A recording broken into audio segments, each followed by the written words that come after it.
today on Kababayan LA, we're going to hear more wonderful music from the Filipino-American Symphony Orchestra. They will be playing brass instruments for us this afternoon on the show. Magandang hapon po sa inyong lahat. Ako po si Janelle So, and you're watching Kababayan LA, kung saan paminsan-minsan kami po ay tinatamaan ng generosity. Mapagbigay po kami dito at gusto namin kayong bigyan ng pagkakataon na makapunta sa LA County Fair for free. And it's so easy. All you need to do is like us on Facebook. Alam ko marami sa inyo may mga Facebook accounts. Even my own mom has her Facebook account. Kababayan LA 18. Like us and you will be entered into a drawing. 5 lucky winners will win 4 tickets each to the LA County Fair. So many things to do, so much fun at the LA County Fair. And in fact, today we're going to be announcing 3 winners for you. Yung mga nauna nang nag-like kahapon, we're going to be announcing that in just a little while today on the show. Pero bagong lahat, makipagchismisan muna tayo sa Pinoy Insider. The latest chismes in Philippine show business is brought to you by Pinoy Insider, your #1 source of Filipino entertainment news. Eugene Asis is joining us from Manila. Kamusta sa'yo, Eugene? Na-miss kita. How are you? Kamusta ang Manila? Yeah, I'm good.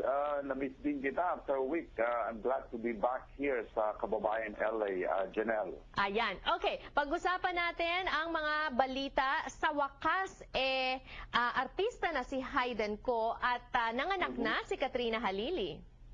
Yes, manganak na ng sexy actress si Katrina Halili ng isang baby girl sa St. Luke's Medical Center dito sa Quezon City. At natuwan-tuwa ang ama ng bata na si Chris Lawrence, na kung kilala natin ay mula dyan sa Panorama City sa California. At kinausap nga nito ang kanyang baby girl for the first time na nakita niya ito. Pagamat hindi pa nga kasal ito si Katrina, Janelle, ay lubos naman ng suportang ibibigay niya sa kanyang mag-ina. At kaya sinasabing talagang nakamove on na ito si Katrina Halili after the controversial bout with Dr. Hayden Ko Jr. na mukhang nakamove on na rin dahil yung kanyang pangarap na maging artista ay nagtupad na dahil katatapos lang niyang mag-sign na isang contract kahapon sa ilalim ng 3 managers na sila Rosel Monteverde, Leo Dominguez at si Girly Rodis. At ang una niyang pelikula under Regal Entertainment ay ang pelikulang The Bride and the Lover, kung saan siya gaganap bilang bodyguard at lover ni Labi Po. Ayan, leading man agad ang role nitong si Hayden Ko. Eugene, batikan kang manunulat dyan sa Pilipinas. You've been covering showbiz and you are the editor-in-chief of Pinoy Insider. Ano bang masasabi mo as an actor itong si Hayden Ko? May pag-asa ba? Well, sa tingin namin kasi nakalabas nito sa ilang soap operas dito sa GMA 7, mukhang okay naman siya, kaya lang kailangan pa niya ng konting workshop. At ito nga ang kanyang ginagawa sa ngayon, nag-workshop at sinasabi niyang talagang lubos ang kanyang pagnanais na maging isang magaling na actor, Janelle. Ayan, one of the most sought after leading men naman in the Philippines today is Piolo Pascual na pinasaringan nga ba ni megastar Sharon Cuneta tungkol sa comment about her daughter na si Casey Concepcion. Wala namang siyang sinasabi tungkol kay Piolo, pero yun nga, ang pakahulugan ng iba doon sa sinabi ni Sharon Cuneta tungkol doon sa friend at suitor ni Casey Concepcion na isang photographer at isang filmmaker na nagngangalang Pierre Emmanuel Plazard, ay sinabi nitong he's a nice boy at lalaking lalaki. Kaya mabilis na kumalat at naging viral ang pahayag ng megastar. At may mga negatibo at violenteng reaction kaagad ng mga fans ng ex-boyfriend ni Casey na si you know who. Pero wala naman daw pinatatama si Sharon dahil ang sinabi lang niya ay kung ano ang nakita niya sa bagong manliligaw ni Casey, Janelle. Alright, manliligaw pa lang ba or are they dating already? Ito tong French filmmaker and photographer, he's based in the Philippines. What do we know about him?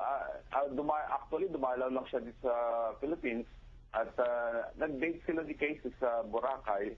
At doon nga yung sinasabing ibinili nitong si Pierre, mahirap i-pronounce yung kanyang pangalan, very French. Okay. Pierre Emmanuel Plazard, ibinili daw na isang star.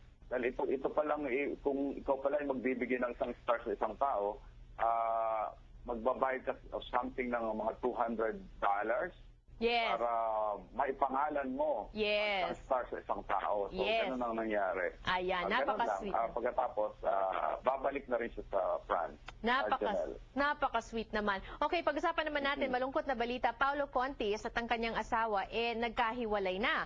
Pero wala daw kinalaman si Jeneline Mercado. Oo, nagkataon kasi na nitong nang lumabas ang balitang ito ay paalis si Paolo at nakaalis na siya. Lumabas bigla itong pangalan ni Jeneline na sinasabing naging dahilan para maghiwalay nga itong si Paolo Contis at ang misis niyang dating TV babes na si Lian Paz. Pero kaagad namang nilinis ni Lian ang pangalan ni Jeneline at tinext pa nga ni Jeneline si Paolo at sinabi nitong kung pwede ilinisin ang kanyang pangalan dahil wala naman talaga siyang kinalaman.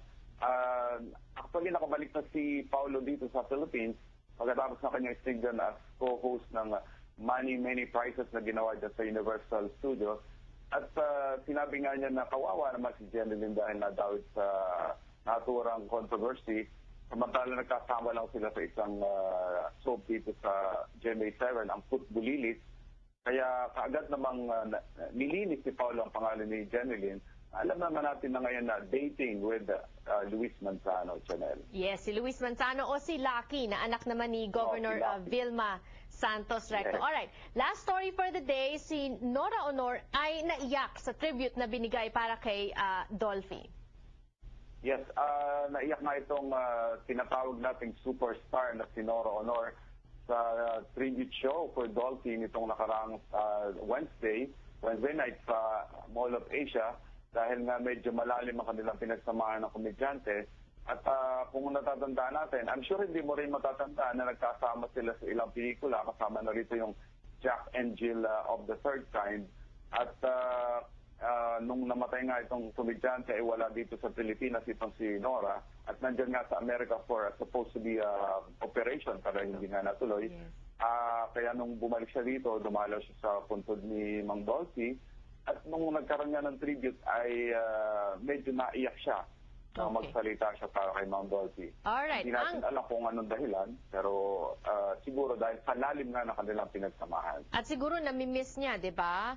Alright. Alright. Anyway, masarap makipagchismisan kay Eugene Asis pero palaging kulang ang ating oras tuwing Webes dito sa Kababayan LA. So, magbasa na lang kayo ng Pinoy Insider. Also online, thepinoyinsider.com. Correct, Eugene?